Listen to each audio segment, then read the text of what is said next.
Hello, hello. My name is Britt Brandon, and I am so excited to be talking to you on our current series topic, burnout. So, you are going to be watching. My assistant Coco will also be featured in this film. And so, I am very excited, though, to be bringing you our new installment on our series on burnout. So far, we have discussed fitness and nutrition. I've been a health coach for over 22 years. I am a personal trainer, fitness nutrition specialist, health coach, group fitness instructor, yoga instructor, Pilates instructor, and I'm sure I forgot something in there. But anyway, I've been doing this for over 22 years. I've helped over 10,000 clients worldwide. I've published 25 health books, and I promise you're in good hands. This is my favorite topic. So we are health, obviously. So we are talking about burnout, how to prevent it, how to deal with it, and how to make sure that we recover from it. And we want to do so healthfully. So we have already discussed how fitness, right, low intensity versus high intensity, is going to be setting you up for success. And then nutrition, how we can be optimizing our system functioning and better controlling our blood sugar by helping our body have whole food nutrition, whether it's lean protein, complex carbs, or healthy fats. So those are the two. And now I want to talk to you about sleep. Sleep. Oh my goodness. So I just wrote I just published a new book that it's called She Rises and Thrives. And I was like hemming and hawing because all of the chapters start with F's. And so everybody was like, this is so cool. Like everything starts with an F. And so I had faith, fitness, fun, food, fellowship. And then I was like, but we have to do a chapter on sleep. It's too important. So it's on faith, food, fun, faith, food, fitness, fun, fellowship, and sleep. So, but it's so important, and it controls everything. It absolutely controls everything. And so did you know that without adequate, if you were to be sleep deprived, and I mean, it's a matter of days actually, but you can die. You can actually die from sleep deprivation. So anyway, and obviously we don't want you getting anywhere close to that, but it can also be a major contributor and a prolonger of burnout. And so one of the things that I really stress with my clients is that we want to be making sure that we get good sleep on a regular basis every single night. And so one of the things that I want to talk to you about today are going to be some tips that we can use that are going to help us get more sleep, stay asleep, and be able to evaluate our sleep. Because we want to be able to make sure that we kind of tackle sleep just like we would anything else, right? I was just talking to a client and she was like, this is so crazy. Like I am going to be paying as much attention to my sleep as I do what I eat. And it was like, yes. I want sleep to be your passion project. I know it sounds so silly because it's like sleep is one of the first things that we are willing to forego, right? If somebody is, anybody who's been in college or in med school, we all know that it's like the first thing that you are willing to sacrifice is sleep. And then obviously as you get older, it's like, having babies, having pets, having, a job, having deadlines, having anything. It's like, I need to be able to squeeze more time out of the day. So where do we normally carve into? Our sleep. So we want to be making sure that we are trying to not do that ever. Okay. And so I want you to start setting a bedtime. I know it sounds so sweet, doesn't it? So what we want to do, and I know it sounds really funny because a couple years ago, this wasn't even on my radar. And so I've been working in the health and wellness industry for years and years. And so I had the sweetest client. I still have her as a client, and she came to me and so we worked the first month, and we dialed in her macros, and so I was talking to her. I was like, okay, so what do you want to focus on this month? She was like, I think I want to focus on my sleep. And I was like, that is the most bizarre thing I've ever heard, but okay.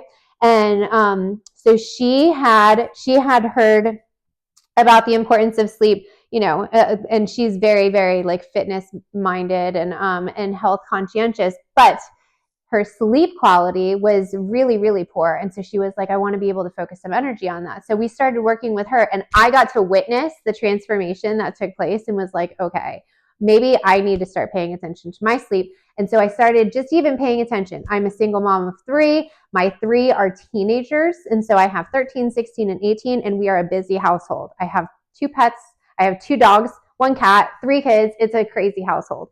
So bedtime was all over the place. Like you name it, there was somebody up, probably cooking. It was like crazy. So instead, I was like, all right, we need to focus on our sleep hygiene and try to figure out what is going on. I did this, right? We started implementing some super simple strategies, and it was absolutely incredible. My kids' grades went up, their focus went up, their health, right? Their immune systems were better. It's just everything across the board. So I cannot tell, and my sanity, I will tell you, I safeguard my sleep like a ninja, okay? And I say that all the time because it is 1000% true. There is nothing that my daughter was just offered a job at Tropical Smoothie. And when we found out that that some of the shifts end as late as 10, my oldest daughter and I are the ones who drive. And we were like, no, we're not doing that. I'm sorry. There's no way. Like, we're already sleeping at that time. So I want you to know, like, it has to be something that you prioritize, and that like, even the daughter who was offered the job, she was like, I can't even imagine working that late. Like, my brain stops functioning way before then. And it was like, yes, because it should, right? So we want our bedtime to be at a normal time, and we want it to be pretty consistent. So I know, like, the weekends come and it's like, woo, we want to paint the town. No, our brain doesn't like that. Our body doesn't like that. We thrive on consistency. So the more that we can be consistent with any kind of timing, whether it be our meals, whether it be our bedtime, it makes our bodies so happy, because they can even start to sense, like, if I go through a normal bedtime routine, which is going to be the next thing, your body literally starts to be like, I know what's happening, and I know what happens next in this sequence, okay? And so then it makes it super simple to go to sleep. So we want to be able to make sure that we're setting a good bedtime, okay? So don't set yourself up for failure here and be like, if you normally go to sleep at like midnight or 1 a.m., don't be like, I'm going to start going to sleep at 8 p.m. But we want to be able to make sure that you're getting 7 to 8 hours of sleep, okay? So I wake up at 4:30. I know that this is crazy, but so I encourage you to work backwards, okay? So 4:30, and then we want to be able to make sure that I'm getting at least 7 hours of sleep, which is going to bring me to 9:30, right? Or even better, 8 hours of sleep, which is going to be 8:30, which I know sounds completely crazy, but just work with me here. Okay, so we have our wake up time, and then you're going to deduct 7 hours, and that gives you your latest bedtime. 8 hours is going to give you the earliest. So now you have your window. Woohoo! All right. So now this is what we're aiming for, 8:30 to 9:30 every night. I probably should have used a different example so that it was more realistic for everybody, but I digress. Okay, so we have our bedtime. Now we have our bedtime set. Then we need a bedtime routine, because guess what? You are going to need that series of events that's going to help you automate your bedtime. Yes. Okay. So everybody knows that, like, the habits that we have in place are they're pretty hardcore. They're pretty hardwired. That's why it takes so long to either make them or break them. So we want to be able to make our bedtime routines almost like second nature. We want to build it into a habit so that it just goes. Okay. So normally what I like to do is I like to work backwards from this 8:30 to 9:30 window that we have, right? So this is when I want to be falling asleep. So if you go back 1 hour before then and 2 hours before then, this is going to give you your time that you need to shut down shop and start going into your bedtime routine.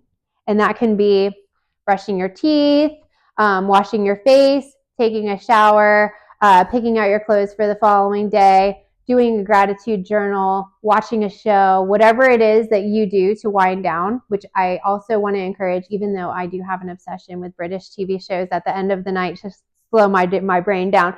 I do want to encourage that you shut down screens, especially ones that are going to be eliciting an emotional reaction. I'm working with a client right now on trying to eliminate screen time at the end of her day, because she watches the news right before sleep, and it's like everything is like exciting or scary or alarming. And so it's like, we just want to make sure that we get away from anything that's going to be super exciting or super aggravating or super scary that's going to be interrupting our sleep, and instead just make it so that everything is kind of like light. Reading is a fantastic thing. But so whatever we want to be doing, we want to be doing that in the hour beforehand, right? So this is going to be where we do our sleep routine, okay? And then we have prep for sleep. Okay, and this actually starts from the second you wake up. And I know it sounds crazy, but depending on what time you wake up, it's going to make it that your prep for sleep goes way easier. So I have tons of clients now that I work on for like on this exact topic. And if you have problems going to sleep, the best thing that you can possibly do is set yourself up for success by waking up earlier. And I know it sounds super hard and it will be brutal for the first couple of days, but then it gets easier and you fall asleep so much faster and you sleep so much better. Oh my gosh, it's amazing. So with our prep for sleep starting at the first thing, wake up time. So if you're trying to go to sleep at 8:30 or 9:30, but you're waking up at 8:30 or 9:30, that's brutal. So we want to be able to make it so that we have like about a 16-hour window during the day, right? So we want 8 hours for sleep. The rest is going to be active. So 16 hours during the day. And then we want all of that time to be busy. Okay. So if you can fit in a workout, we also want to keep workouts are going to be working in our favor. Okay. So workouts, we want to keep them in the morning, ideally, because it's going to give us energy that we then dissipate throughout the day.